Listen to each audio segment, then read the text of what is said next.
അസ്സലാമു അലൈക്കും വറഹ്മത്തുള്ളാഹി തആല വബറകാതുഹു. അൽഹംദുലില്ലാഹി റബ്ബിൽ ആലമീൻ. അസ്സലാത്തു വസ്സലാമു അലാ അഷ്റഫിൽ മുർസലീൻ വഅലാ ആലിഹി വസഹ്ബിഹി അജ്മഈൻ. അമ്മാ ബഅദ്. റബ്ബി യസ്സിർ ലി സദ്രി വഹ്ലുൽ ഉഖ്ദതം മിൻ ലിസാനി യഫ്ഖഹു ഖൗലി. പ്രിയപ്പെട്ട മുതഅല്ലിം സുഹൃത്തുക്കളെ, ബഹുമാനപ്പെട്ട ഉസ്താദുമാരെ, ഞാൻ ഇന്നിവിടെ പറയാൻ പോകുന്നത് ഖുർആൻ എന്ന വിഷയത്തെക്കുറിച്ചാണ്.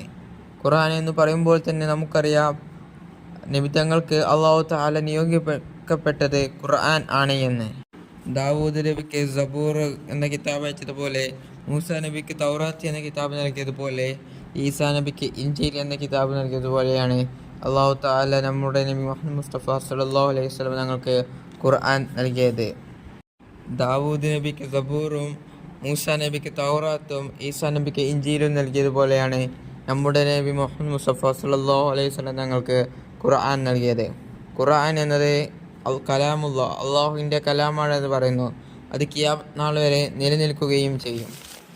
ഖുർആനിൽ ഒരു അധ്യായത്തിൽ പറയുന്നു, മിന്നാ ഖലഖ്നാകും വഫീഹാ നുഈദുകും വമിന്നാ നുഖ്രിജുകും താറത്തൻ ഉഖ്റാ. മയ്യത്തിനെ ഖബറിൽ വെക്കുമ്പോൾ നാം പറയുന്നതാണ് ഇത്. ഇതിൻ്റെ പൊരുൾ എന്തെന്ന് വെച്ചാൽ, മിന്നാ ഖലഖ്നാകും, മണ്ണിൽ നിന്ന് നിങ്ങളെ ഞാൻ പടച്ചു, വഫീഹാ നുഈദുകും, മണ്ണിലേക്ക് തന്നെ നിങ്ങളെ ഞാൻ മടക്കും, വമിന്നാ നുഖ്രിജുകും താറത്തൻ ഉഖ്റാ, ഒരിക്കൽ കൂടി മണ്ണിൽ നിന്ന് നിങ്ങളൊക്കെ ഞാൻ പുനർജന്മം നൽകും.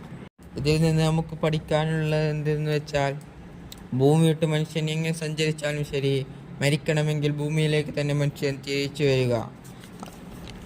അതുകൊണ്ടാണ് കൽപ്പന ചൗള ഭൂമിയിൽ ലാൻഡ് ചെയ്യാൻ മരിച്ചത്. വഫീഹാ നുഈദുകും, ഭൂമിയിലേക്ക് നിങ്ങളെ ഞാൻ കൊണ്ടുവരും.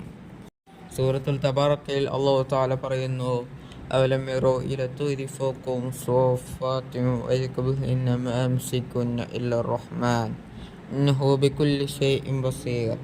നിങ്ങൾ കാണുന്നില്ലേ, നിങ്ങളുടെ മീതെ കൂടി പറക്കുന്ന പറവകളെ നിങ്ങൾ കാണുന്നില്ലേ?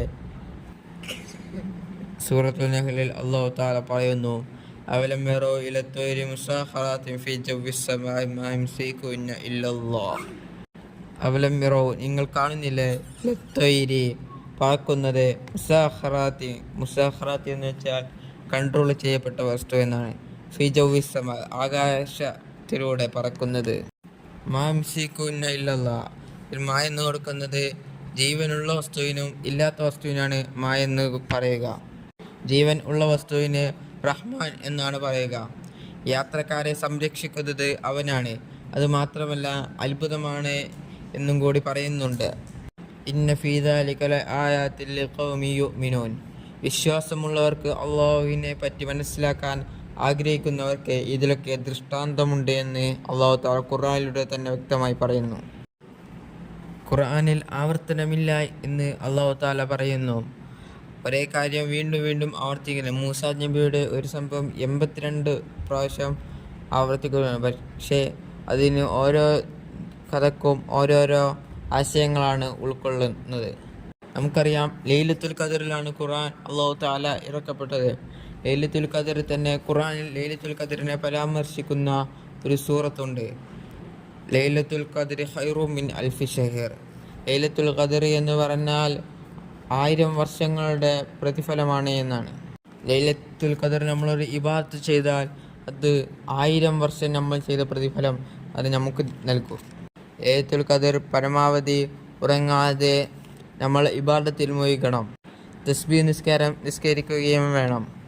പണ്ഡിതന്മാർ അഭിപ്രായപ്പെടുന്നത് ലൈലത്തുൽ ഖദർ എന്നത് റമളാൻ മാസത്തിലെ അവസാനത്തെ 10 എന്ന് പറയുന്നു. അതിൽ പറയുന്നു, അവസാനത്തെ 10 ഒറ്റപ്പെട്ട രാത്രികളാണ് ലൈലത്തുൽ ഖദർ നമുക്ക് പ്രതീക്ഷിക്കേണ്ടത്. ഖുർആൻ ആദ്യമായി ഇറക്കിയ ആയത്ത് എന്തെന്ന് വെച്ചാൽ ഇഖ്റ എന്നാണ്.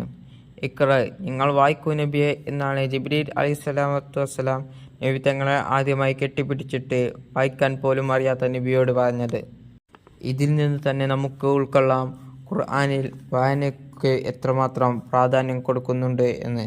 ഇസ്ലാമിൽ വായനയ്ക്ക് നല്ല പ്രാധാന്യം കൊടുക്കുന്നുണ്ട് എന്ന് നമുക്ക് ഇതിൽ നിന്ന് തന്നെ മനസ്സിലാക്കാം. ഖുർആനിലെ എല്ലാ ആശയങ്ങളും ഫാത്തിഹയിൽ ഉൾക്കൊള്ളുന്നുണ്ട് എന്നാണ് ചില പണ്ഡിതന്മാർ അഭിപ്രായപ്പെടുന്നത്. ഖുർആൻ ചില സൂറത്തുകൾ നമ്മൾ പ്രത്യേകമായ ചില സൂറത്തുകൾ നമ്മൾ ദിവസേന ഓതിയാൽ അത് നല്ലതാണ്.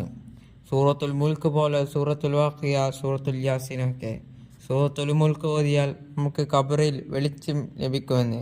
പിന്നെ മരിച്ചവരുടെ പേരിൽ നമുക്ക് ഖുർആൻ ഓതുകയും ഖത്തം ഓതുകയും ചെയ്യാം.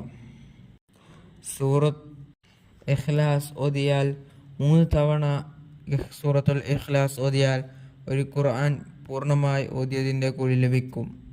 അതുകൊണ്ട് നമ്മൾ നിത്യമായി സൂറത്തുകൾ പാരായണം ചെയ്യണം.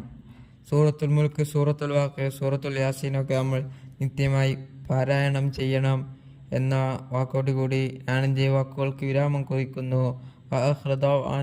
അൽഹംദുലില്ലാഹി റബ്ബിൽ ആലമീൻ. അസ്സലാമു അലൈക്കും വറഹ്മത്തുള്ളാഹി തആല വബറകാതുഹു.